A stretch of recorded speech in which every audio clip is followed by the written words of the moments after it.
అమ్మ మాట కోసం నువ్వు ఆయుధంగా మారి కొండలే ఢీ కొట్టరా, అది ఎంత కష్టమైనా ఆశయాల పీఠం నువ్వు అందుకున్న నాడు నిండుగా మురిసేనురా మీ అమ్మ ఎక్కడున్నా.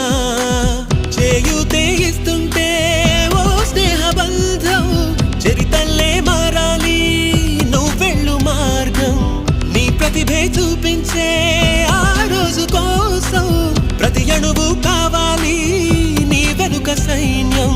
లేరా అడుగేరా ఆ శిఖరం చేరా, నెరుపై సాగరా ఆ గెలుపే నీదిరా, నీ రేపటి లక్ష్యం మరువకు సోదరా.